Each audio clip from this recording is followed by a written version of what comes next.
and welcome to the Shannon Montana YouTube channel. And today we are here for episode 5 of the Healing is a Journey YouTube series. And I hope that you guys have been enjoying all the things that we've been talking about. I've been telling y'all my business. I've been being open. I've been being transparent. I've been telling y'all shit I ain't never told y'all before. And it's prompted me, one, I think I'm going to start a Patreon. Because I gave like a good story time on the last episode, and I was like, I should have made niggas pay for that. Like, so, and I only gave y'all a little bit of the tea. It's some more details. That story I told y'all about, it was a situation where a guy I was with, a bum I was with, cheated on me, and the girl contacted me on social media and told me, and sent pictures with proof that hard facts, and I didn't break up with him right away. Oh no. Yeah, it was shortly after. But so we gonna get to Patreon for that. But before we dive into today's episode, I want to introduce our amazing guest. I'm sure you all will recognize her voice, and now you see her face. She's been on the podcast many times. She was on the 100th episode, so y'all saw her a little bit then, but today you all get to see her in another element. So Bulli, tell the people who you are. Well, I mean, they know, but introduce yourself. Hi, I'm Bulli Carter, local teacher, philanthropist, community liaison, and gangster for God. Look, I know that's right. So that leads us right to the topic for today. But hold on, because I forgot this last time. Before we dive into today's topic, I want to ask, what would you say prompted you to start your own healing journey? And when I say healing journey, that can be like getting into therapy, or when you realize, like, I got some healing to do, whatever that looked like. What kind of jump started that for you? Still being alive. Okay, that make a lot of sense. I mean, as long as you live it, you got another day to, make things right or to get things better. So, life didn't knock me out yet. Yeah. So, I figured I prepare better and armor up as I continue this journey of being alive. Yeah, so. That makes sense. We alive. So we alive. So we here. Why not? Why not keep working on it? I love that answer. So that leads us to, ladies and gentlemen, today's topic is faith. Let's talk about faith. Ain't that a song? No, sex. No, what? You're thinking about let's talk about sex. I know that. Maybe. Yeah. That's a hell of a correlation. No. Well, let's just talk about it. Let's talk about healing when it comes to our faith and relationships. And what prompted me to want to have this conversation was that many times, and a lot of times on this show, I've been saying we. I'm talking about me. I've made a decision to, when I've gotten into relationship with people, when I say in relationship, I'm just referring to any time I was dealing with somebody, whether it was a relationship or a situationship. I made a decision, like, I would stray from God when I got into the relationships. And so we're going to talk about that. But we're also going to talk about, our thoughts on faith in leadership in partnership, because I feel like in my dating era and talking to people, it don't come up a whole lot. People, the gist of the conversation kind of be like, I believe in God, and that's it. That's it. Yeah, you don't hear nothing else about it. And my then mama took me to church. That's it. I ain't been since Easter when I was 12. I did have a man tell me last time he been to church. He was like, I can't remember, but I know I went Easter many years ago. So thank you for your honesty. Nice doing business. So carry on. We got to get out my face. So, and we're gonna talk about, some other items just regarding faith and relationships that I feel like are not talked about enough. It's like I feel like we go to God in crisis. Or I know for me, when I'm going through like a breakup or a hard time in a relationship, I've been guilty of like begging God for a nigga back. And I feel like God been like, all right, I'm gonna give them to you. Like, you asked for it, here you go. Look, so, and then they throw that tumbleweed back, and I'm like, God, I was just playing, just kidding. Yeah, so it's like, all right, because they say sometimes God will give you what you ask for. Moving away from church, like I talked about, and then just, having a God-fearing man. We're going to get into what that really means.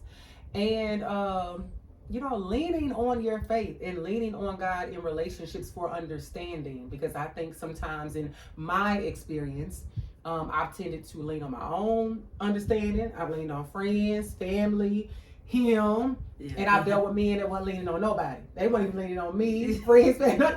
They was like, just loose. Just loose. What they say, loose like banana pudding. They just outside loose. That sounded so, I heard T.D. Jakes say that, and that was hilarious to me. So that said, I'll go right into it. I've been guilty of, I get into a relationship with people and I lose sight of my faith. And I would say this is one situation where I don't like blame the man because nobody made me. Like, I wasn't dealing with nobody that was like, don't go to church, don't go to Bible study. It was just like, I was intertwined with them in the space of like, when it came time to get up and go to church, I should just made better choices. And so I would make the choice of, I'm gonna stay laid up with them versus getting up and going to church or going to Bible study. If I have a feeling, like I dated somebody, I told him once upon a time, like later down the road, sometimes I'm a person, and we may do this, like, say you just walk through your house and you just stop, like, I'm just grateful for this moment, like no thing in particular. And and I'm constantly like praying throughout my day, talking to God. And I told a guy one time, like, I wanted to pray with him, but I kind of felt uncomfortable asking him, like asking him, like, you want to pray? And I was like, I don't know, I want to be with nobody. It's uncomfortable or awkward for me to ask them if they want to pray. Right. It should just be like, let's pray. Right. That kind of deal. Right. So I just want to say,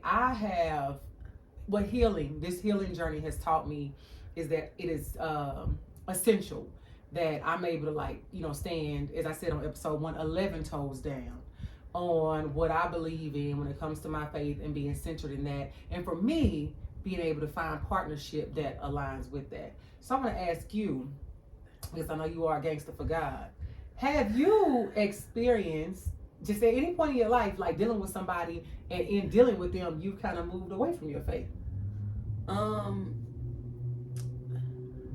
I would say more so I've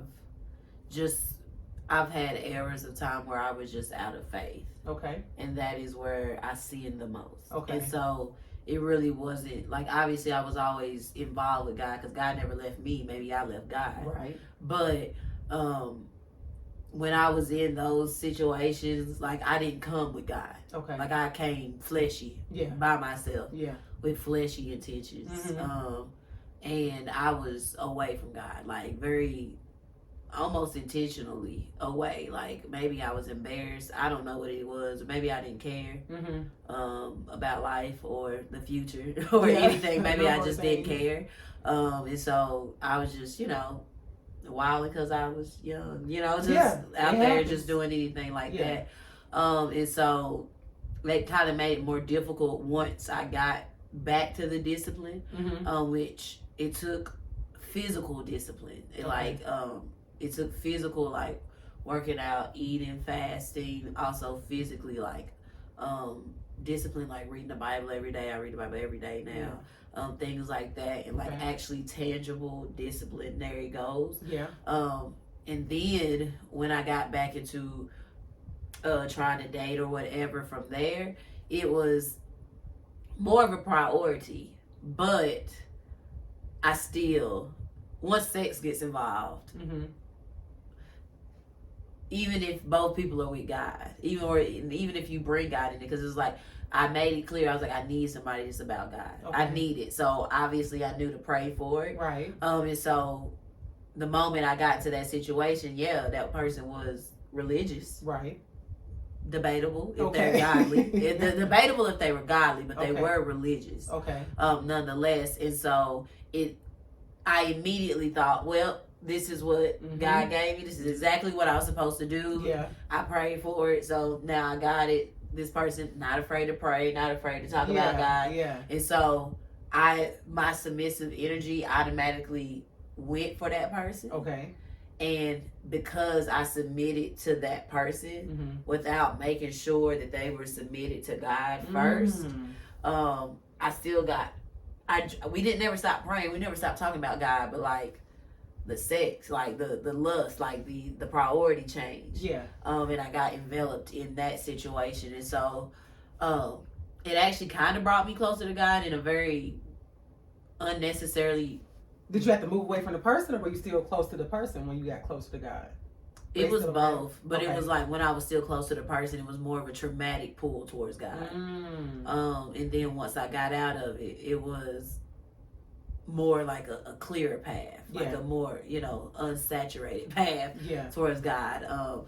But because I started that relationship, or whatever you want to call it, I don't like to call it a relationship, but because because I started that with God being a priority, it was easier to keep him there. Okay. But I still like messed up. Like I still messed up for sure and drifted messed up away. And what, like as far as like drifting away? Yeah, like the priorities, like I knew better. Okay. And like, I've said this before, like sin is in the intention. Sin is when you know better and you do the opposite. And because it seems like having a person that prioritizes God is a high standard, but if you don't really develop that thought, it's a low standard. Okay. Because anybody can say they like God. Anybody can say they believe God and, stuff like that. I quickly learned that this man had Bibles and rosaries and everything, but never turned the page. Ooh. Like the Bible was always on the same page Dusty. for months. like never changed it. Every time. Now he had a prop. It was. Every time like he would pray. If I asked him to pray, he would pray. Pray for down. Sure. Pray down. He would pray down. But when it came to like, can we read the word? Can we read it? He would never want to read the Bible. Could he read? He can read very well. He can read. He can read. Like he never wanted. Sure. He never wanted the word. He just wanted the religion. Okay. And that's like a big red flag. Yeah. Like, cause even God denounces religion if it's above spirituality. Okay. So like it's all about the connection with God. It's not about routine. And so I started noticing that it was like he was more religious and cultural versus actually going face to face with some of the stuff. Okay. And how did you realize that? Like, was it just you were just paying attention, or just time went by and you noticed like you're asking for something? Like, what did that look like? It was just time and observation, because I was at the beginning, I was just so obsessed with the fact that, hey, this is a person that will pray for me. Like, and he did see some like dark times with me. Like he's like, I'm not throwing him under the bus. He did a lot of good stuff. When I had a dark moment, the first thing he did was pray. Okay. And made me pray. Okay. And like obviously I'm like, this is good. This is good. Yeah. Like something is wrong, and he's bringing God into the situation. Right. That's good. So, but that made me still obsessive in that way. It's like, okay, well then this is the one. So it doesn't matter if I'm extremely freaky and extremely like just lustful and just all of that, because this is mine. So I can do that without following the steps. And so me knowing what different steps I've taken in the past that led me off, I should have never took them same steps. Ooh, okay. And so I didn't change. I didn't change my steps. Say same script, different cast. Yeah. I didn't change my steps. When you what in that situation? What made you change your steps? What made you say like, I don't need to be doing this with him? Like, what was like the pivotal moment that kind of switched things up for you? I think God made that moment. I don't think I would have.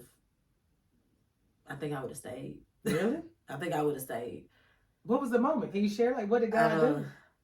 He just made it obvious. Like, I don't know. Like, he just took him away. Ooh, okay. He just took him away. And like, he's like, you ain't gonna do it. So like, I got it. Like, you're not getting the hit. Yeah, you're not leaving. And then I guess there was a moment, actually. There was a moment where, because I'm real big on safety and protection. Okay. And there was a moment where he could have protected me and he didn't. Okay. And that was like, I don't care what you done, you didn't protect me. Yeah. And like, so that was like, that was no deal. A no-go. So like, I think God just kind of had to show me, so speaking my language. Right. Because like, I was going to forgive. I was gonna, like, all the other stuff, I was like, well, we're not perfect. I've done some of these things that he stuck around. So what am I to not? Yeah. What am I to do that? Yeah. Like, why wouldn't I like just work through it and be mature? Everybody's not perfect and da. So I was making a lot of excuses. They were good. Like, it wasn't like I was being crazy. It wasn't like he was abusive or nothing. Like, I was just making excuses past my intuition. So what was so good about him when you said that God had to take him away? He had to step in, intervene. And you were like, you would have stayed. even knowing that this is a man that does not read the word, like he got it here, he can pray, XYZ. Yeah. What was it about him that was gonna make you stay? That even though you knew you probably should go. I mean, he had a lot of other qualities. Okay. He was fine. He was like, he looked good. That can be blinding. He was manly. Okay.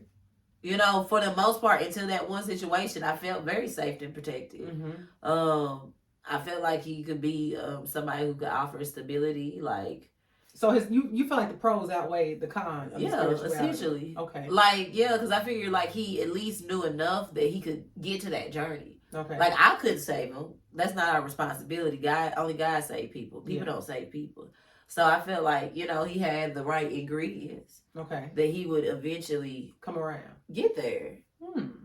Like if I read the Bible more, if we had these discussions, and I was able to, you know, match scripture, but it was at some point I realized I was confused, and God is not the author of confusion, and what that's were you confused about?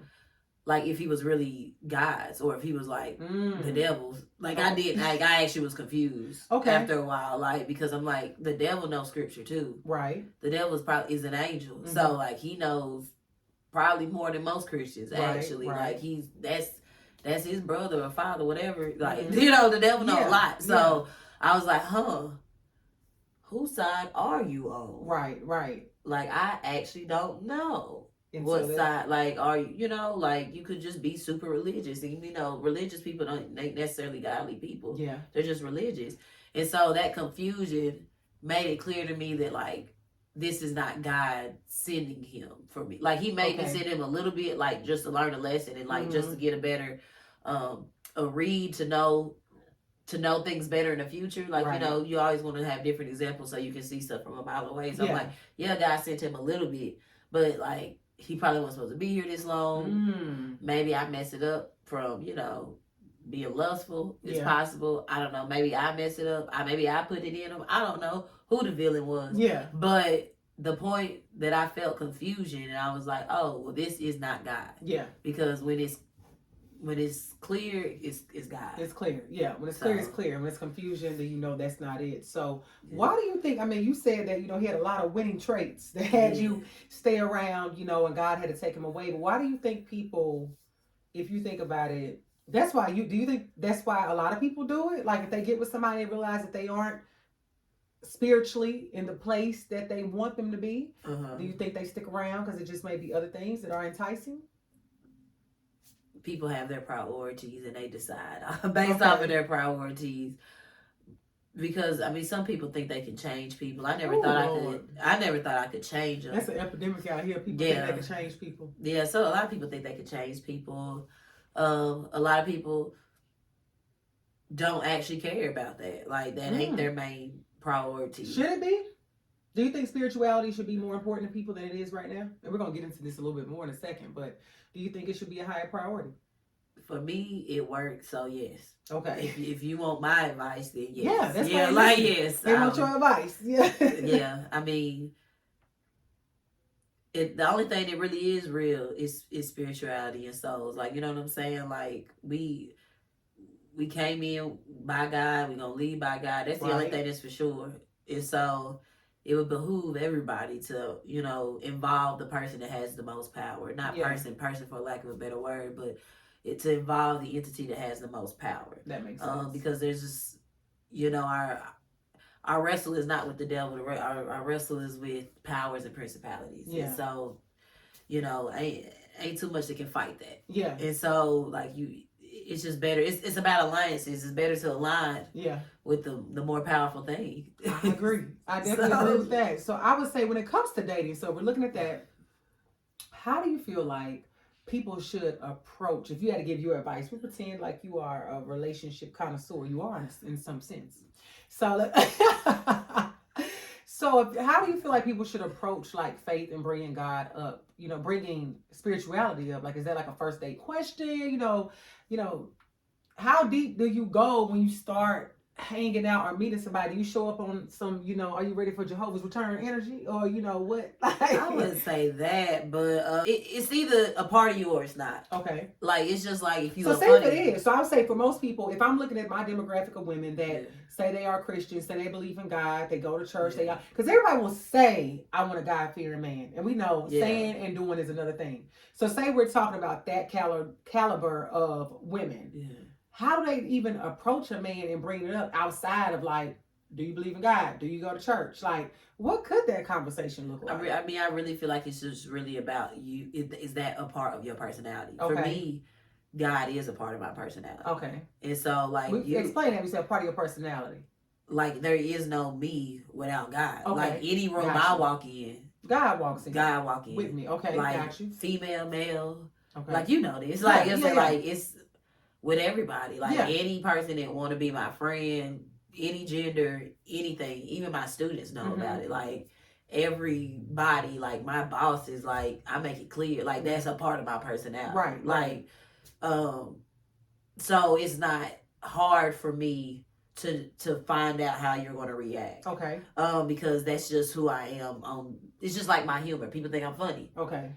That's just what comes with it. Right. Like, that's like when you meet me. It's a personality trait. It's a personality trait. It's like that is. And so, like, I'm not somebody like, did you read your Bible today? Are you ready to go to heaven? Like, I'm definitely not that. That's me. No, please. I'm not going to ever, like, be like that. I'm not an evangelist in that type of way. Mm-hmm. Like, I don't do that type of stuff. I don't even invite people to church. Like, I am who I am. Right. And if you fool with me, eventually you're going to ask why I am the way I am. Right. And so if you really want to get to know me. Like, if you want to know what it is, you're going to figure it out. You're going to find out. You're going to ask, I'm going to tell, I'm an open book. But I don't, like, just because honestly, I would love for everybody to be guys. In order for you to be around me, you got to be guys. Right. But that's you. Like, I mind my own business. Like, if you want it, I'm here. Right. But like, it's not about force. So when it comes to like dating and stuff like that, it's really just the same thing. That's like,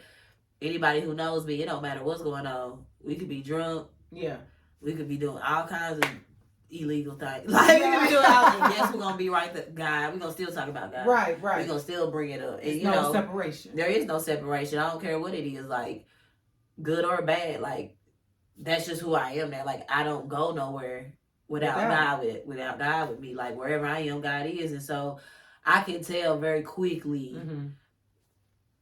because, like, the devils, the power, the principalities, all of them are very smart. Okay. They're smart too. They know who I am. Right. Even if you don't know. But if that spirit is in you, they know who I am. Right. And they know whose I am. Yeah. So the moment we interact, some flares is going to go off. Yeah. And then, like, and I'm gonna know, and you gonna recognize me, or that spirit is gonna recognize me. I'm gonna recognize that spirit, and and usually don't even have to go that far. Yeah, it's really fast. But sometimes you can be tricked if on surface it seems that way. Like I said with that other guy, like if it's on surface, sometimes it's hard to see it. But for the most part, if you ain't really got God in you, you my enemy, and it's gonna. It's gonna show up. It's gonna immediately show up. Like, you don't fool with me. Like, there are people who just immediately can't deal with me. Yeah. And that's why. Yeah. Exactly, that's why. Carry on. So it makes a lot of sense though, because I think there are some things that are innately just who we are. Yeah. And it has to show up in those spaces organically, like you can't force it. Right. And I think also in meeting other people, you have to pay attention to those things if you are that person. And I think that you being a person that is so rooted in your faith, I think there are a lot of people that are rooted in faith, but say if you're a little bit younger, or say if you got away from God and you not got away, but maybe you weren't as strong and you're getting back to it. Yeah. I think there are layers to it. Right. And I think in that, you have some people that it's always, and I'm saying it ain't in me, it's on me. It's always there, but it's like they kind of stray, come back. Then it's like, okay, now that for me, say on this healing journey, and I know for certain that, I want the presence of God is always in me. Yeah. And I want it in my partner. But I know that sometimes I can approach people, and these days I immediately know if you're a demon. Yeah. But the other side of it is like meeting people that sometimes do have that personality, or have that feeling, or that energy, or that charm, whatever it may be. And for me, sometimes I do got to just ask questions, Right. And so I think it comes down to determining, like, how do you want to approach it? But I think you need to figure out, the important thing is to figure out what is the approach. Is it just, it's in you, and so you're going to just see as you approach people how it shows up in them? Or are you going to ask questions, or are you going to just observe and let the chips fall where they may? I feel like there's just like levels to it. Like it should just be the first reaction, like when a demon is in there, like so if they get past that round, okay, then next one's a little bit observation, and if they make it clear that I'm saying it, they're talking it, okay, you talking that talk, now let's get deeper, now let's ask some questions, and because like you can't just go around assuming and observing the whole time, you do got to ask questions, but you kind of got to like filter it through to get to that point to where like, okay, so you say you're about this, like let's talk about it then, but a lot of the observations for me is, I treat men the same way I treat my friends. Yeah. So a lot of the observation really is just like when we kick it and when we just talking, I can't, if we talk for more than 30 minutes, God gonna come up. Yeah. Like it's gonna come up. It always does. It always does with me. So I tell you, we had one time we on the phone, we had a Bible study at 3:00 in the morning, like we ain't gotta go to work the next day. It's gonna come up. Like it's just what it is. So like eventually I would see how you react to that. Like even though I'm not even intentionally, I'm not setting you up. I'm not even trying to figure out. Like that's just my personality trait. And so like if you react negatively, like we don't want to talk, like not too many people I'm around will even do this, but I remember there was a time where there were people be like, you see, we don't need to be talking about this God stuff. Like, let's get back on a lighter subject. God is light. What you mean? Say what, lighter? What's lighter? It's like what's lighter than God? Like God is light. That ain't heavy. It's a conversation y'all should have some politics. You gonna talk about politics? That's what I'm saying. I'm not talking about that shit. Like that's heavy. That's heavy. Like, God is light. So like in those situations, very clearly, it's just like you just don't like my personality. God is my personality. Yeah, I say because that's my personality. That's my personality. You don't like me. So it's really just a vetting process. It's like really, it's just like I'm gonna come the way I come. Yeah. And like it's just the same thing with me being outspoken. Like of course there's a lot of men that don't like outspoken women or whatever or anything like that. You know what I'm saying? There's a lot of things that men don't like, and I mean like you have your prerogative. It's fine if you don't like that. I get it. Like but you don't like me. Yeah, just stay over there. Right. Like so you don't like me. So if you don't like if you don't love God, if God don't know you, then you don't know me. Because you gotta get to him to get to me. So let's talk about that. So I heard on I think it was, Bishop Walker and his Valentine series a couple years ago. And so they were married by then. His wife was telling the story of how she had been in a lot of bad relationships, and she just said that she had got to a point in her life where she said, I do not want a man unless he is coming through you, God, to me.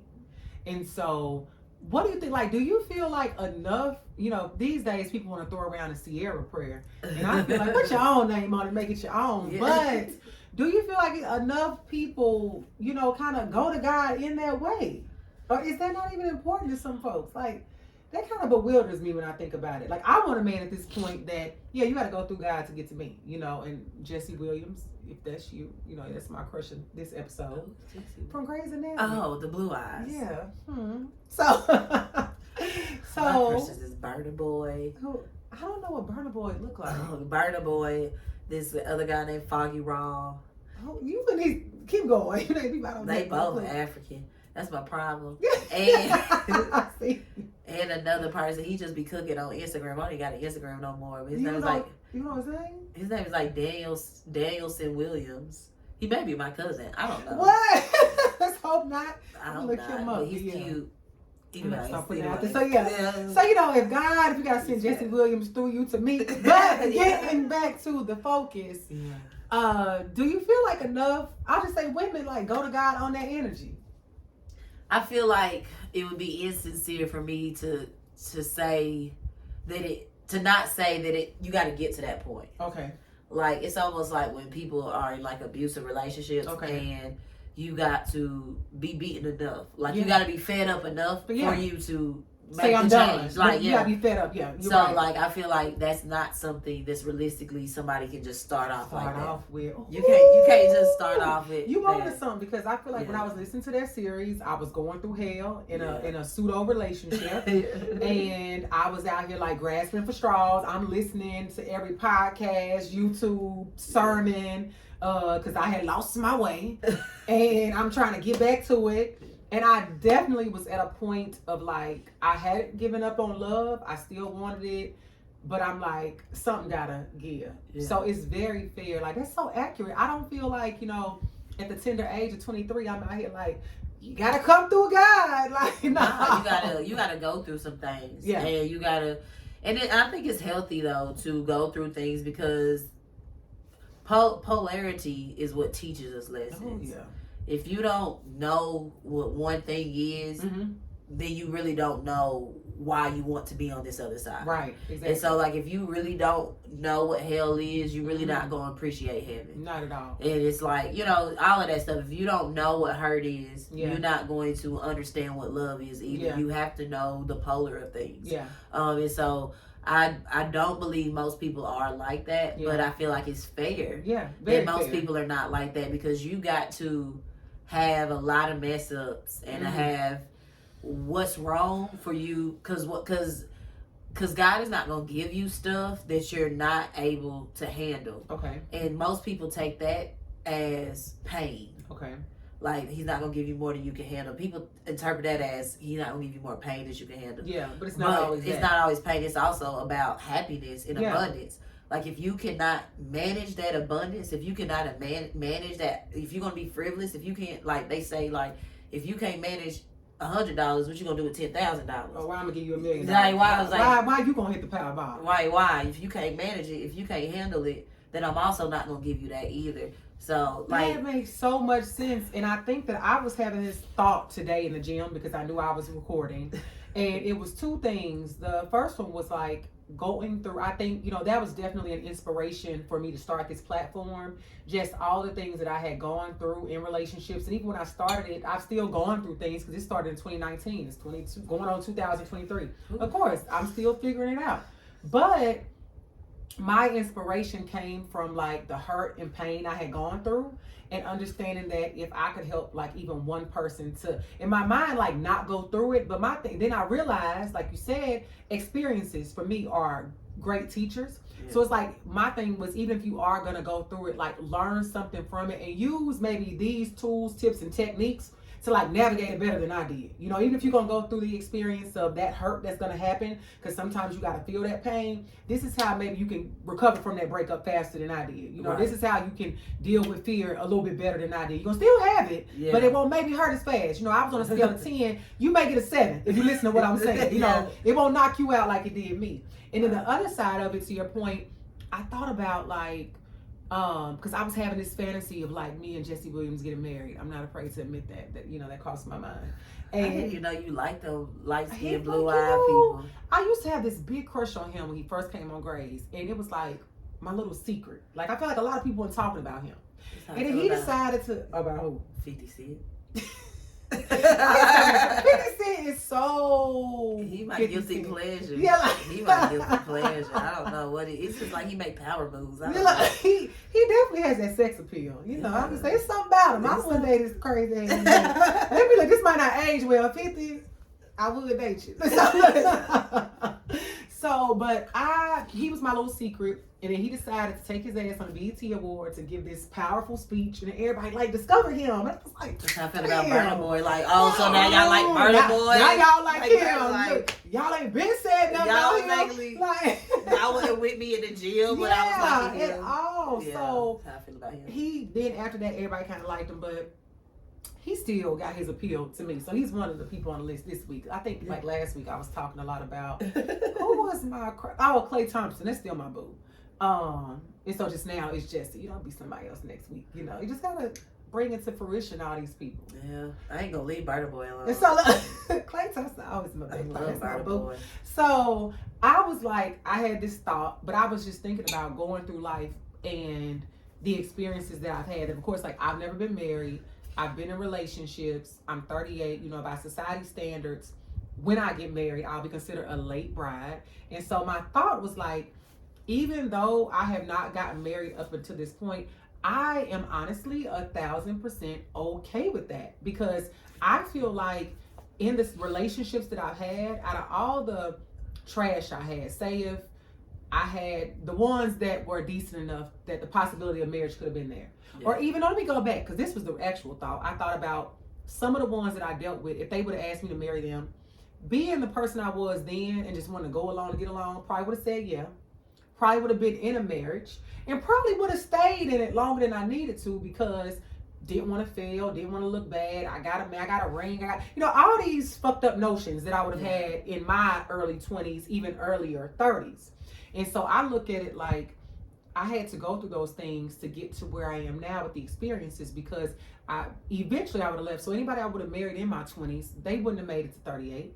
My life wouldn't have looked like it looks now. I definitely would have got deterred. It just would have been a whole lot of stuff going on that I feel like I've come to this place, in this space right now, that Clay Thompson is single to my knowledge.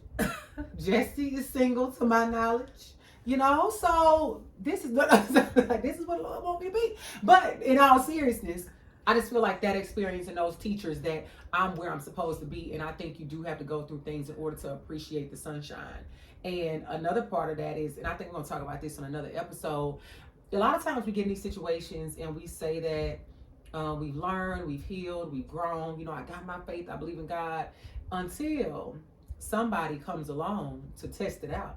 So it's almost like you gotta have, for me, I feel like I gotta have a test, because another thing that prompted me to even start this series was, I would say, my last relationship. I felt like I had a lot of things figured out until it come time to put it into action. And then you realize, like, I thought I had it, because I wasn't like really doing it with nobody. Right. I gotta get out there and see if it works. So just want to say that's very true. And I think people need to understand that it's fair to say that in your 20s, you're not going to be talking about, I need a man to come through God. Yeah. But I think because I wasn't. Yeah, I think, but even like I wanted him to come through hell. Yeah, to get some fire. Yeah. And I think as we get older and more experienced, you realize, like, yeah, if you ain't like, I think Slick need to like see guys standing next to you. Right. Right. No, for real, like it need to be obvious. Yeah, very obvious that this is what is happening. Now we got it's like not a doubt in my mind. So, and I think the demographic of people that listens to this show, they understand it. And if you don't understand, I hope this episode will help you to understand that you got to do better than that. It's bigger than going to Mount Zion sitting on the middle row every Sunday. You sitting on the middle road and you going home to the nigga that playing the video game. Ain't no God. Then he come to church with you. You left him at home. You went. Ain't no God nowhere near this man. So, but I get that. But you get what? I get that. Not that it's like right, but it's. Well, leaving somebody at home? No, because that's kind of how I grew up. Oh, like what? One parent going to church, one staying home? Yeah. What was that like? What was that about? My mother was the religious church one, and I don't know if my dad like went in the beginning of their relationship. I have no idea, because I'm the last child, and they were already married for like 15 years before I was. Okay. So some things established when you showed up. Yeah. So like I came in as an observer. Like I just was watching how everybody functioned. And of course, all the kids went to church because she made it. And I talked to my mother like in older life now about it a little bit, but as a kid, I loved church. Like, that's probably why I'm still in it more than my brothers and sisters. Like, I love church. Like, I love going. Like, I loved it so much. And it's probably why I left it when I did leave it, because I just had so much of attachment. Like, my church split, I took it harder than my parents being divorced. Oh, wow. I took it way harder when the church split. So like, when you said the church split, like, what happened? Politics. Okay. The world got into the church. And some elders did some stuff, and so they split. Like they started a new church out of it. And wow, okay. So I looked at it worse than my divorce, like worse than my parents' divorce. But either way, I remember that separation of my parents, not because I love God so much. Like God is the one thing that I knew first. Like I actually have a conscious memory of not recognizing my parents as my parents until I was like 6. Like I knew God first. Okay. Like, of course, my parents would teach me the words to say, right, and how to like articulate it. But like, I knew God first, like before anybody. Right. I know that. So like, I already was attached. I already knew that I came from somewhere else. Like, you know what I'm saying? Like, I didn't have the same concept of like, these are my parents. I always kind of thought God was my parent. Right. So coming in, and so like going to church and all of that was just like, oh, that's where my homie is. That's where, you know, that's where my people is. And so not having my father there, like it almost was like he was denying God. Oh wow. For me. Okay. And it's not like he did it like blatantly like that. That's not what happened. It's just like, that's how I received it. It's like, what you got against my daddy? Right, like you're my daddy. Right, like right, what you, right. You know what is it? Why are we not? And so, and then I also like really remember my parents not liking each other. I'm sure they loved each other. Once upon a time they got together for some reason. Right. But coming in as the third and last child, I didn't understand why they was married. Yeah. I had no, like, why are y'all married? Like, why are y'all together? Like, y'all don't like each other. And so as I phased out and grew up, that actually was a priority to me. It's like, because I seen that they was not equally yoked. Okay. And so that's something they teach in the church as well. Yeah. And I was like, I believe that's why they're divorced.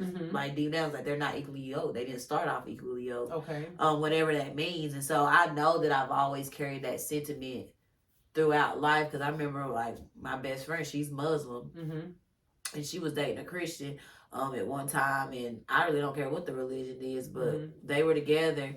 And I remember one time she asked me, or sometimes we talk about it, I was like, I don't agree because y'all not equally yoked. That's gonna come up. Yeah. And so, and of course, that's a little bit trauma for my parents. Yeah. Like, I was like, y'all not like, either both people need to be Muslim or both people need to be Christian. Like somebody gonna have to convert. Like or y'all both gonna be non-religious altogether. Yeah. Like whatever it is, y'all got to be equally yoked. And so, I have always had that sentiment, not saying that I was 20 or 18 talking about you got to go to God to get for me, because I definitely wasn't. Right. But I've also, because of growing up that way and seeing that my parents weren't equally yoked, I have always had that priority underlining, is that if we don't feel the same, like if we don't answer to the same thing, that there's no way it's going to work. Yeah. And so, I don't know, but yeah, I mean, he's, you know, I'm sure he's closer now and all of that. And I thank God that, you know, my mama did bring that into my life, because I wouldn't be that way. But it's veered off. You know, my brother and sister are nothing like me. And when it comes to that,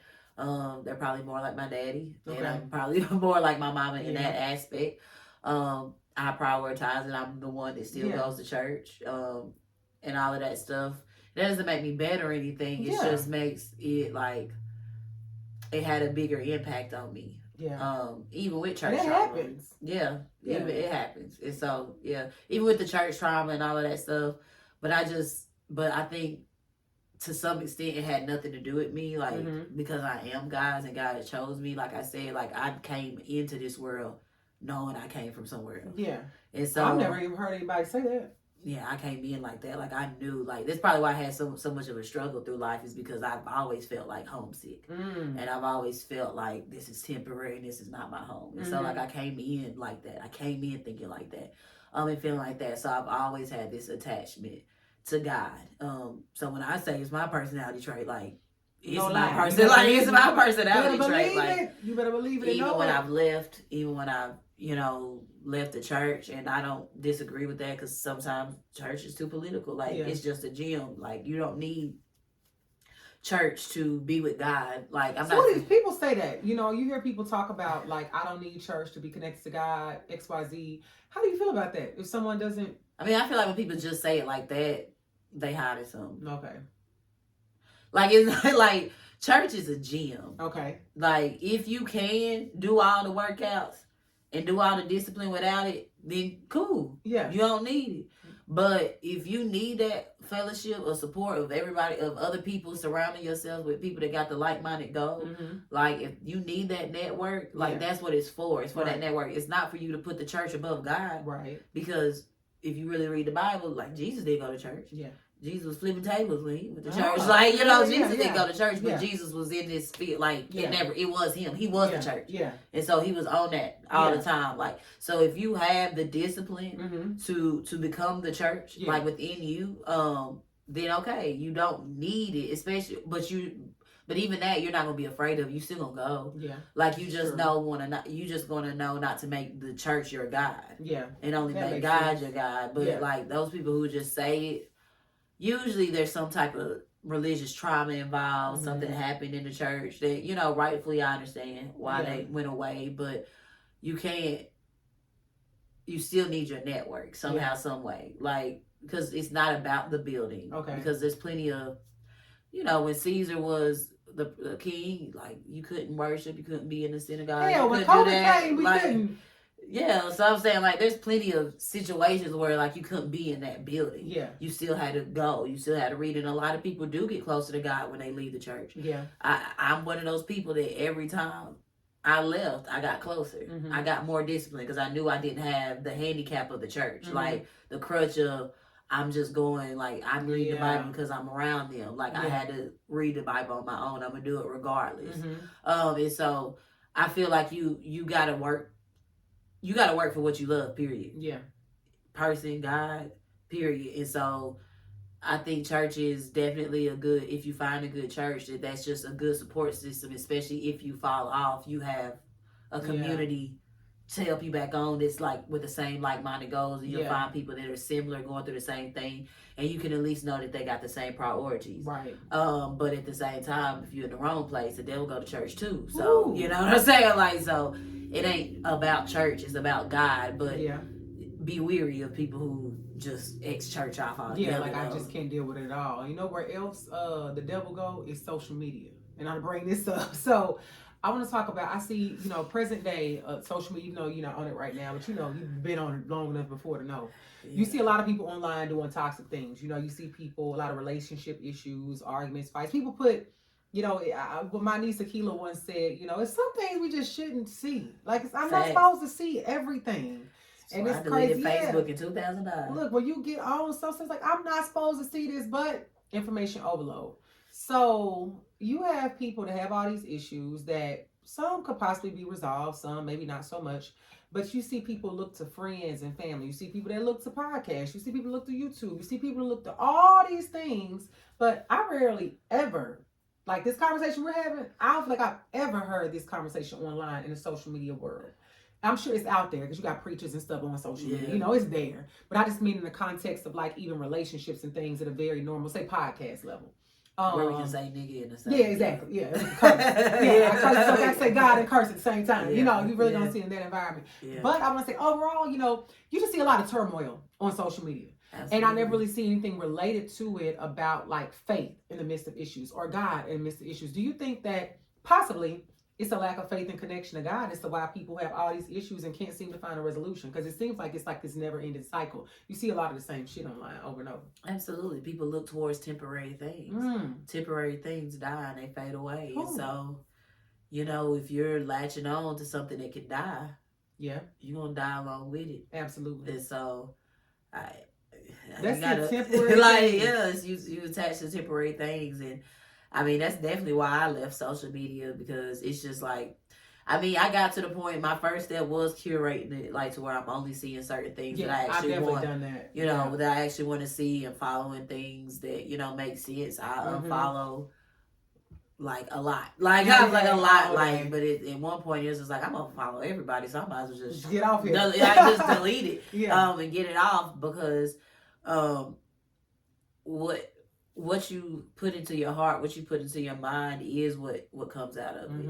And people say that, and it's cliche, but it's so real. It's so true. Like, even the strongest person, like, I guess people think I'm strong, I guess, but still seeing a lot of the same stuff and seeing just whatever it is, like, that's still gonna have a wear and tear on you. And so if you're not, and it's just like how you form your circles.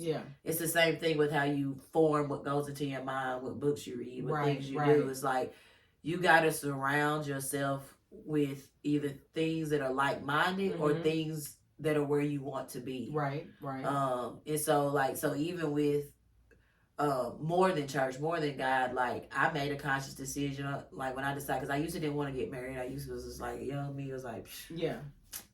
Everybody get divorced. I don't care. Like I don't care.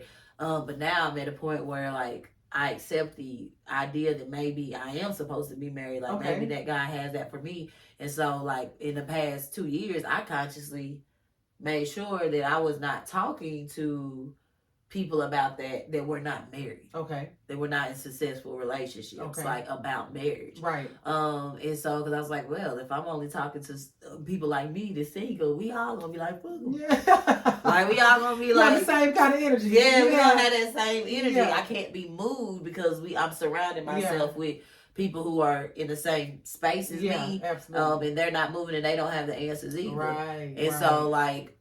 And so like moving towards people like, you know what?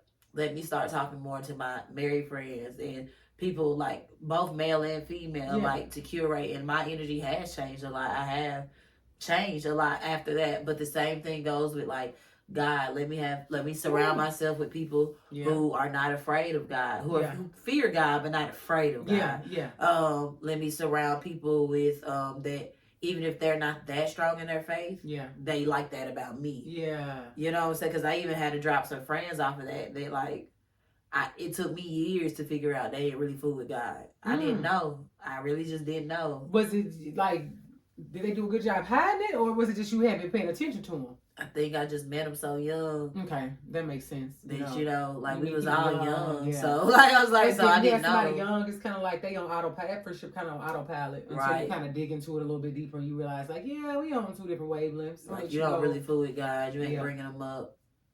You're not praying. Like you know what I'm saying? It was like and like you just kind of gotta have friends and you gotta have people that give you what you need, and like vice versa, you need to give them what they need too as well. But it's just like these are me. These are things that are me, and if you can't deal with it, you don't like it. That's cool. Step away. Like I get it, but at the same time, it's like I have to have these people that know like what to do if I have a cold. Right. You know what I'm saying? Right. Like if you met. So bring tea, bring Tylenol, but if you need somebody who's like, I don't know, bring the weed and the liquor.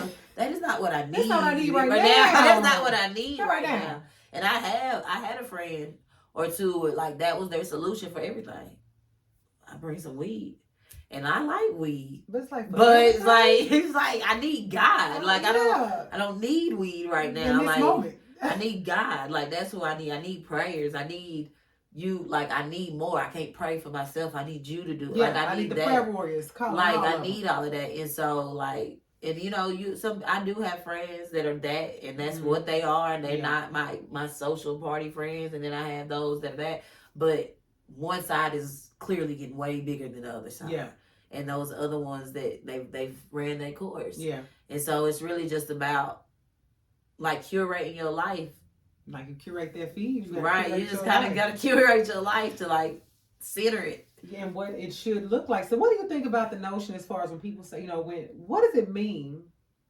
Well, I'm going to ask it this way. If you encounter a man that you think is a catch, but he isn't very spiritual, and I ain't talking about you personally, because we know if you personally, you're going to be like, nah. You know?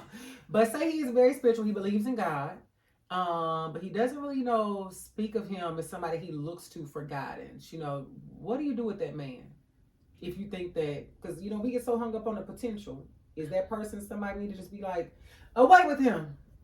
He gonna just be a friend for me. Okay. Because, I mean, like, I'm not going to just X you away because of that. But you do got to really quickly figure out what people's places are in your life. Like, quickly. Like, as somebody who I know I'm an alpha female, but I believe in submission. Okay. So the man that's for me is somebody I can submit to. Right. And if and somebody and that's boy? Huh? You can submit to Burna Boy. I feel like I could. Okay. I don't know, but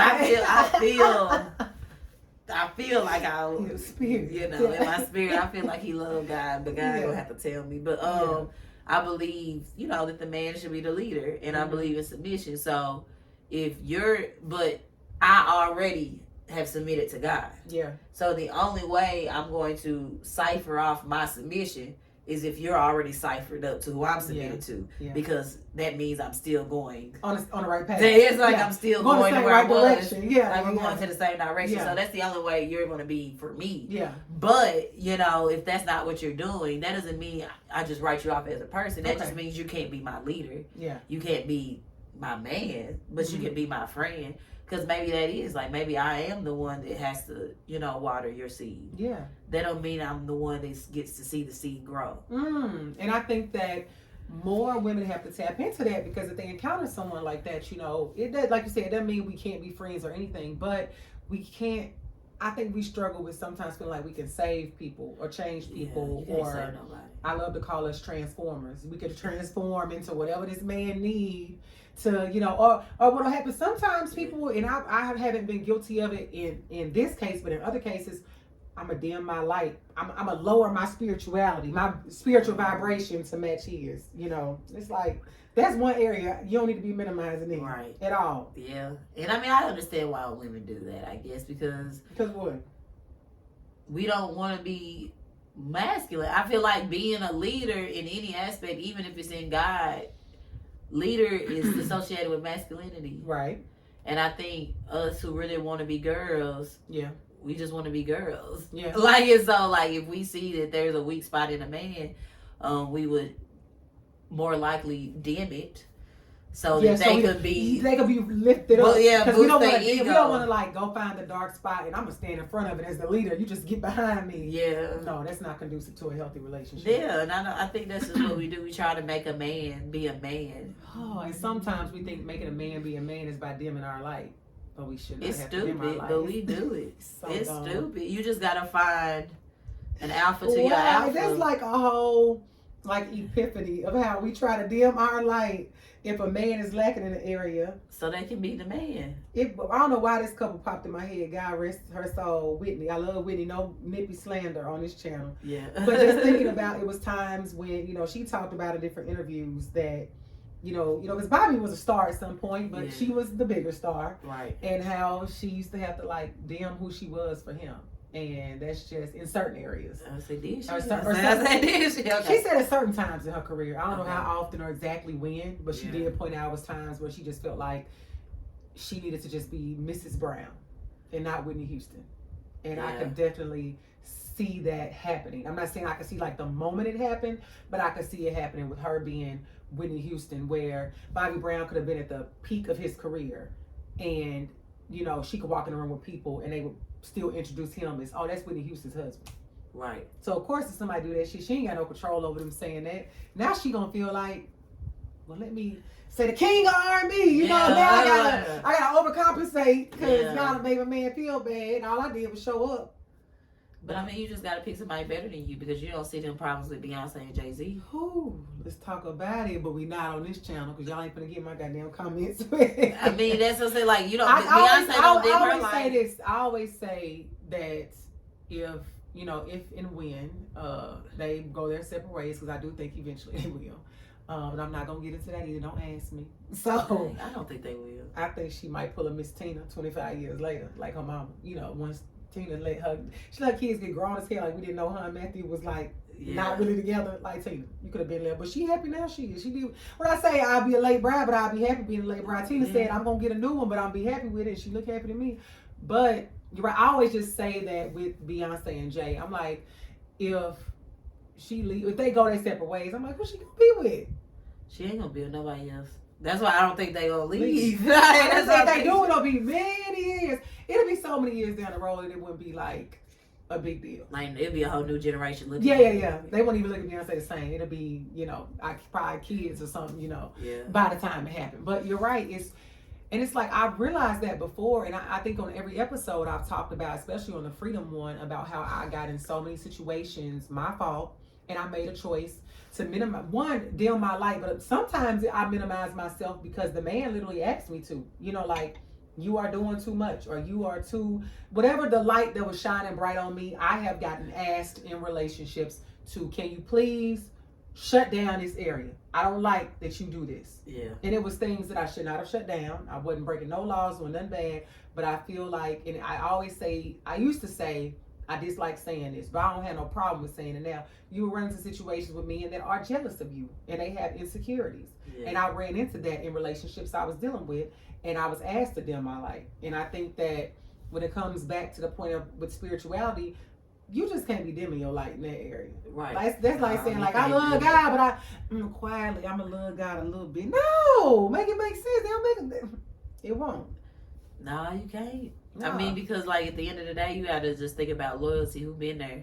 You knew God longer than you know that man. If you stand on nothing else but that, the loyalty. The loyalty. Who been there? Like, who gonna be there? And that's really what it is. Like, who gonna be there? I came by God, I'm gonna die by God. Like, and that's what brought me my homie. With this healing as a journey. What I've talked about, and I've said a million times over.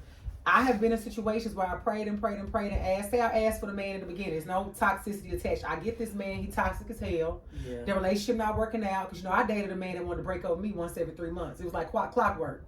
Once a quarter, he had to break up with me. And my silly ass kept fucking with him. So every time he break up with me, I'm like, please get him back. Please get him back. And I get him back. And then, what Mike else say, God be like, don't call me no more. So, this is what you want. Yeah, this is what you want. Don't call me no more. So I, it's like being drunk, hungover. I ain't gonna drink no more till the next weekend. Your ass doing it again. So one of them things where I was in situations, prayed, asked for God to give him back. Toxic. God gave it to me because I'm sure I was asking. And I know the God I serve, he stayed giving me what I asked for. That's why I've learned at this, where I am in life, I'm real careful about what I ask for because it's going to come. So I get him back and then I'm so happy. Then as soon as I get him back, God like, who? Like I ain't heard from your ass at all. So then the relationship goes south again. Yeah. I'm back in it. I'm praying hard. So it was just like this vicious cycle where I finally had to realize like that cycle has to stop. And you have to just become firm and understanding that guess what? In every one of those vicious cycles, God never left you. Every time you ask for him to bring back this trash bag, he obliged in some capacity. Do you think God gave him back or do you think God allowed it? I think that God gave it back in a sense that I feel like God continuously wanted to teach me a lesson because every time I was in a position of asking God for a man back, it was a man back that, or just say, what's the difference in he allowed it or gave him back? The motherfucker came back. Because the devil hear prayers too, especially if you don't cover it in the blood. I feel like, I'll say this.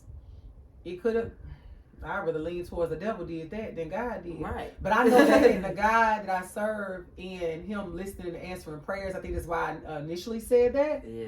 And I think that could have been the devil definitely having a part in that. And I also think God could have, where I would say God probably was like, she gonna learn from this. Because I feel like he got something so much greater in store that it's like and every time it came back around, it didn't even come back around for a long time. I don't feel like I suffered. It was like I got it back for a moment and then I was like able to come to my senses and learn something because I do feel like I learned from my mistakes. Like I don't have to keep doing the same thing over and over, even though I have done the same thing over and over in relationships till now. But I have learned. So I feel like, that could have been the devil sitting in my way. But at this point, to your point, I know that God sustains and he don't leave us. I do believe God don't leave you and like God watches. But how do you determine which is which? Like, I just kind of look at like Job. Even though Job didn't do nothing wrong, God allowed it, but he kept a string on it. He kept the devil in control. Like he only let the devil reign as far as he was gonna let him reign. He wouldn't let he'll kill him. He wouldn't let him defeat him. He wouldn't let him do certain things. But he did say, have your way for a little while. Well, like just test it. Like it was a little bit of a gamble. Debatable, whatever. But like when our intentions are not godly, it's lustful. I don't think we're praying to God. I think we think that wasn't God. I don't think we're praying to God. Because I feel like in all those situations, it was not godly. It was lustful. It was superficial. Yeah. It was things that when I think back on it, just in this moment, I may give a different answer if I thought a little deeper, but just in this moment thinking about it, I don't feel like it was nothing like spiritual attached to it. Like I could have been saying, I want to be with this man because we're going to get married. But when I think about the spirituality in my life. You just wanted him. Yeah. That's it. It's real fleshy. Yeah, and I mean, we definitely can get what we want. I guess that's what, the difference between manifestation and prayer is. Yeah. But like even now, like I'm even way more conscious with my prayers. Like girl, I even make sure in all my prayers, especially when I know I'm being pure and intentional. Like if I'm missing something, Jesus intervene and speak for me. Cover this, cover the prayer in the blood. Like intentionally saying, cover this out of, make it deaf to the devil's ears. Like when I'm saying certain things, because I mean I don't know if that's superstition or not, but I just feel like there has been times where I let the devil in on my prayers, and I let and he's powerful too. Like no, he's not that powerful. The other powers are that powerful. I think I'm more powerful than the devil. Honestly, usually we get our own selves caught up. Yeah, like we more powerful than the devil. Yeah. But like I'm even just way more conscious now with that, because I just think when we're not coming in pure, we're not asking for godly things, that we're actually having a meeting with the devil.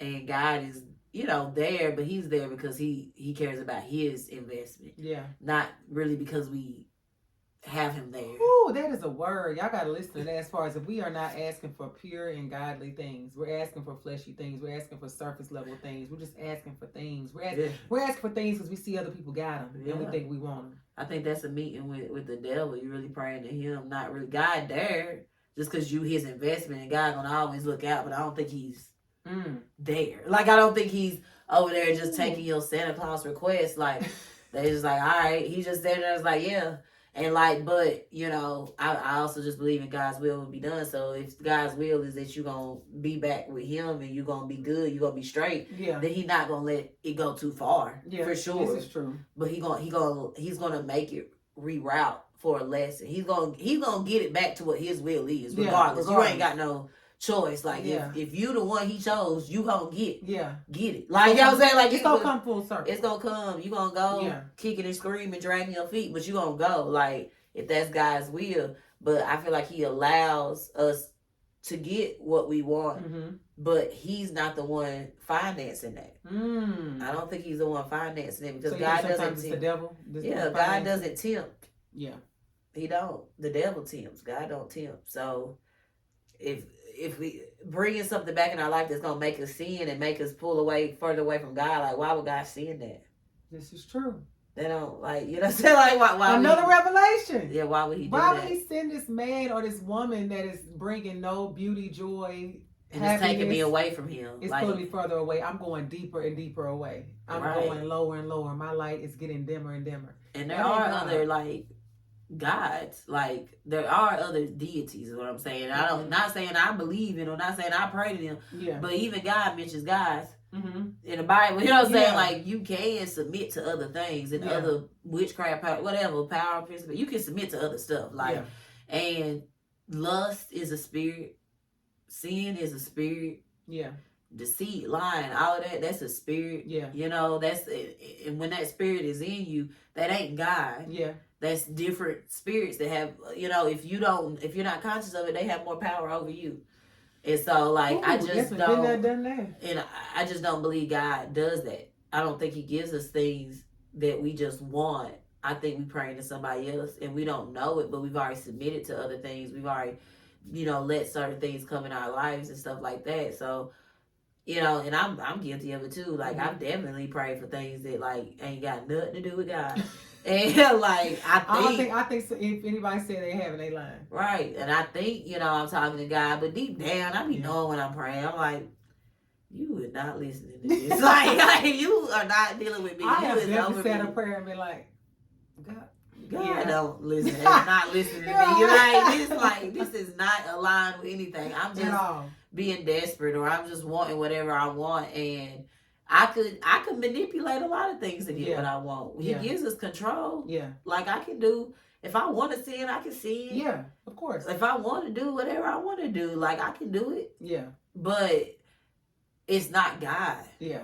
Like God don't send temptation. God may put you through a test.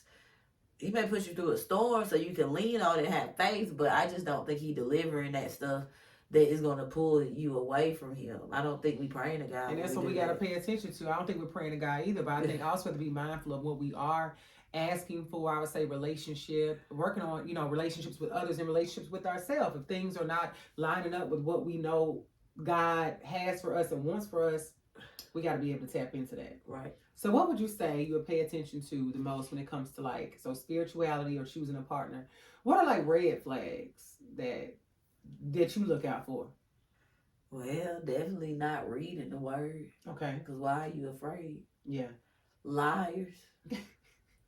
Not for real, because that's just a big thing. That's real. Because why is you afraid of the truth? The Bible talks so much about lying that that's a red flag. Why are you lying? Yeah.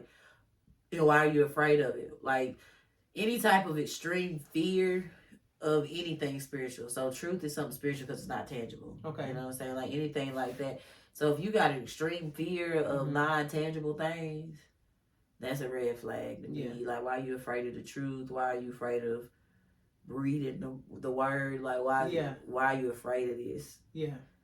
You think you're gonna get burned? Why these things frighten you? Yeah, what are you scared of? Yeah. And so depending on what you're scared of, that's gonna be the flag, because I'm scared of disappointing God. Okay. I'm scared to be I think earth is hell. So I'm afraid to have to keep on coming back. Yeah. That's the type of stuff that scared me. I'm afraid of being left. That type of stuff. So what really scare you?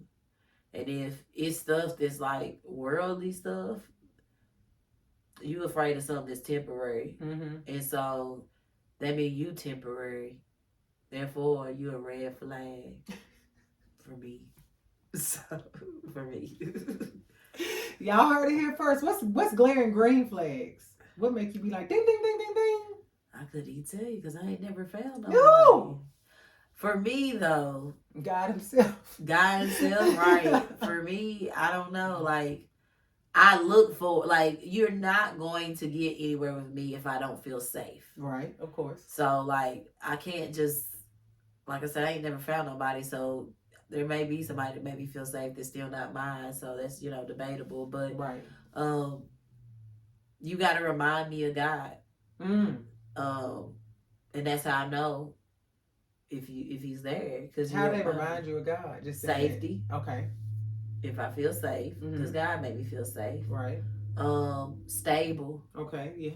That's important. Yeah, God is stable. God provides. Yeah, God don't move. Yeah. With the wind, He don't change. And of course, the human is gonna do that because they human. They not God, but those types of character traits, the way they love, and it's hard to explain, but no, this is making sense. It is. Oh, okay. It's just because I know it's stuff I hadn't thought about. I've thought about being safe or feeling loved, and but in this, looking at it from this viewpoint of God, this kind of deal. So but yeah, because when I look at myself, and it really is a whole bunch of internal reflection, because I don't expect anything out of nobody that I didn't have to go through myself. Right. And there's I know I'm God's because there are traits in me that I inherited from Him. I did not inherit it from my parents. Right. I did not inherit it from my environment. Yeah.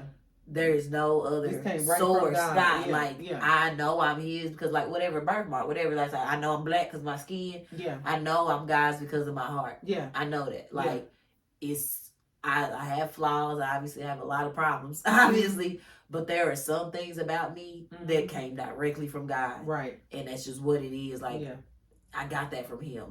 My love and the fact that it's actually unconditional. I got other things that's wrong with me, so I ain't saying that, but I'm saying perfect. But I'm very unconditional. If I love you, I love you. I don't love nothing in past tense. I know the only other thing that I know is God. Yeah. I've not seen that in any other capacity but God. So I know it came from God. I know He taught me. I know that's what, I feel like God puts different parts of Himself in you to remind you who you are. And those types of things. The fact that sometimes I'm homesick. I know that's a trait. I know that. I know He put that in there. You know what I'm saying? That I already know, this is not the final stop. Right. That's He's already kind of put a map there. And so when I look at other people, and I see this, of course, with my friends, male, female, I have to see different traits that remind me of God, because that's how I know, like, I know God. So I know I can recognize my brother or my sister. Right. And that gets extreme, like, even with artists, like, even with people like, you don't know them. And I'm like, but I know. Like, I know, like, this is, I can tell, like, there's something familiar that I know because God showed it to me. Yeah. And so, like, he gave me certain eyes. I know my eyes came from God. Yeah. The way I can see things. Yeah. Because how did I see it? How did I see it? Like, God. Yeah. I didn't come up with it. How did I didn't come up with these things. Yeah. How did I see that? Yeah. God did it. So, like, even when, like, people are, how you like Kanye? I'm like, Kanye's God. I know people, he's not God. Yeah. He's God's apostrophe. Yes, God's, yeah. Making sure. Yeah. Like, like, he's not God. Like, he is God's. Like, I can see that type of stuff. Like, and people like, no, it's like, I just can't look past it because I know it. I know my family when I see it. I know my kid when I see it. Because God made me see it that way. Like, he gave me them types of eyes to understand certain things. And so when I see other people, no matter the gender, no matter the relationship, I have to see certain parts of you. Like, you don't gotta be extra churchy, extra religious. That's not what I'm looking at. Like, but when I see somebody who's trying, when I see somebody that just loves, like, you could even be an atheist, but you somebody that purely love, I know you actually got God in you. You just got hurt. Yeah. You know what I'm saying? You just got hurt. Like, it's just, or you see too many hypocrites. And so maybe it's my responsibility to not be that hypocrite, so you can see it in a different way. Yeah. And that's why I am the way I am. That's why I meet people where they at. That's why it don't matter. We can be in the club doing a lot of stuff. Yeah. God gonna be right here. Yeah. Like, in the jailhouses, that doesn't mean anywhere. Like, God gonna go anywhere I go. And so I can tell your little pockets, you could be like crying, going through all kinds of things. And I've been in a lot of different places that nobody would even understand what I've been through and seen these people. And I can often, and I realize I've been put there by God because I'm able to see the God in them in places that other people couldn't. Yeah, they see demons or something like that. And I'm able to walk in them places and be in them places because God has equipped me to see certain things. Right. And so if I can't see it, that means you are the enemy. Like, because you can be, I'd rather you be weak but have God in you, but you weak, then that could be built up. Yeah, because that means, like, you're vulnerable. We've all been weak before. We've all been that. We all need our, help. Yeah. But those powerful, demonic people who are just boldly there, oh no, because you are the enemy. And it's fine. We can talk and we can be that way because I'm not afraid of you. Yeah. Like, because you're the spirit of you know who I am. Right. And God know who you are. Right. So what's up? Yeah. What's up? Like, we gonna have to be on the battlefield on some stuff, but you can't be in my circle. But you know what I'm saying? And maybe I can defeat you, maybe I'm not supposed to. This is the world. Yeah. So maybe I'm not supposed to defeat you on this side of time because you got a place too. The devil got a place in this earth. Right. So maybe you do, but as far as me and my household, I gotta see God. That's because that's what's gonna bring safety. Yeah. Because I am a very closed off person. I'm very introverted. People don't think I am, but I'm very introverted. Like, I talk about God, but God is, because you can't beat God. Yeah. So if I bring God to, as a shield, like, what you gonna do about it? Like, so of course I'm gonna bring him up. But as far as, like, who I am deeply, I don't share that a lot. I'm not like that. I have to feel very safe in order for me to do that. Like, I don't tell a lot of people, I don't volunteer information. You just open up to share that. Yeah. So I'm an open book, but I don't volunteer information. So that safety, that's a God thing. That is. And the way you broke that down, just in regards to even the character traits, because I think we tend to look at it as like a character trait. Like, I want to feel safe. I want to feel loved. I want to, feel secure. I want to be happy. I could go down a list of things I think that are character traits. But to put that bow on it, to say, like, this is a God character trait. This is a God character trait, like, connects the dots for me even more. I hope it hit y'all like it hit me. Because I literally now, I'm like, because I'm still working on my list of things and what I'm looking for in making sure that my partnership is able to sustain. And it's just like, those are some of the things I've looked at. But I hadn't even connected the dot to say like this is like a God thing in it. I just was looking at like this person. But it's like when you think about it in reality, if I'm gonna say this person need to be make me feel safe, love, where they getting that from? Where they get that source of safety? Yeah, you could say like, oh, my mama raised me to take care of woman. Yeah, it gets bigger than that. Right. God put it in your mama. Who put it in your mama? Even you want to include however you want to look at it, but it's much bigger. And even like when you add intelligence. Yeah. I'm talking about spiritual intelligence because you can be real smart, but are you smart enough to know you need God? You could talk to people all day. Are you smart enough to know you need God? No, it's too many people that's not smart enough to know that they need God. But that goes with like, as I always say, I want an intelligent man, but the intelligence is like you know what tools to bring to the fight, and if God ain't one of the tools, baby, don't be bringing no knife to a gunfight, right? If God ain't one of them tools that you know to bring, because like more than I know spiritual warfare all too well. Yeah, like nothing faze me like spiritual or psychological warfare. Yeah. Like everything else is easy to me. Everything else is fine, but can you fight that? Especially if I get weak. Especially like, yes, I know I gotta fight it myself. Yeah. But if you gonna be as close to me, you just gonna watch it. Nah. You just gonna watch me go into the darkness. Nah. You just gonna, like y'all say, we can't do this, bro. Right. You just gonna let me just be succumbed by the darkness. And you gotta be able to know what to bring to that fight. And that's that safety, because 9 times out of 10, if I didn't already feel that safety, I won't even be like that around you. I'm gonna probably just retreat altogether. You won't even know that it happened. Yeah. I'm not gonna announce it. I'm not gonna be around. Like you're just not gonna ever. And if you can't know that part of me, then you can't be with me, because it's going to come. Yeah. Like I already know enough that it happened. So if you can't bring the right tools, which is God, like. And that's just friends too. Like we can't across always, the board. We can't always pray. Sometimes you get into a spot where, I don't know, maybe you're embarrassed. Maybe you just so weak. Like maybe you just so sucking in that you can't pray. You don't even know what to pray for. Yeah. But you need somebody else to do it for you. You gotta. That happens. And if you don't got no people around you, they don't know how to do that. You definitely don't need somebody around you that can't go to prayer for you. And for real. Yeah. And like you can't be no new person either. Yeah. Like God don't even know you, so you over here. Yeah, God like who? Did you see your email registration? Like who is this? Yeah, never heard from you before. I mean, I'm glad you calling on me, but we just fix you first. On the first day you begging? Like you asking me to? Like I'm glad you coming, but like. You know what I'm saying? I need you to already kind of, at this point in my life, I need you to kind of already. Yeah. Have some familiarity. Yeah. Like you gotta have your own social capital. Yeah. With God. And unattached to me before you go asking for him to do a favor on behalf of my friends. Because have some equity.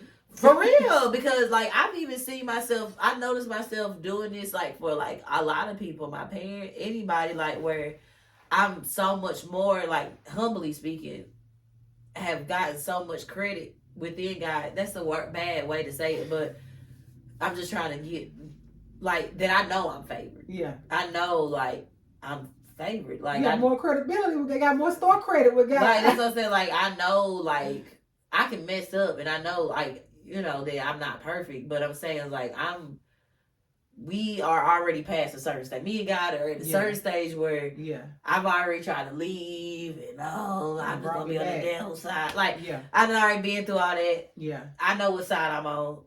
I'm gang affiliated. Yeah, it's over. Like I already know. Like I met this. The blood is there. Like we that's who I am. That's what it is. So I've seen myself, and I've seen it work. I know it, like where I can use my credit for other people, right? And like God, like whatever favor you have for me, if that means it's taken away from me, whatever, spend it on them. Yeah, whatever it is, like spend it on them, and like spend the block. And so like that's how I know, like because I'm speaking in a godly way, I'm praying for godly things, and I do know like any asking you shall receive. But that the caveat about that is like it needs to be aligned with God and God's will, but it also needs to come from a pure heart. Yeah. And so it's about me doing what I'm supposed to do, have my own relationship, purifying my own self to where my prayers actually mean something. Right. Not just for me, but for anybody around me, because that credit I have is not just for me to have favoritism with God. It's like so I can spread that favor so other people can get to God because they know they dealing with a real nigga. Yeah. And they know that I'm a real nigga that pray. Right. And so when that stuff happens and I've used my credit for them, yeah, it's fine because it's going to come back. Always. It's always going to come back because I'm going to need you to pray. Like, eventually, I'm going to need it back. Like, whatever, but it's abundant. Like, our cup overflows. And so, if you don't got that social capital with God already, you pulling from an empty well, you pulling from an empty bank, and you can't even honestly use my own prayers. And if I'm trying to use my own prayers, what you here for?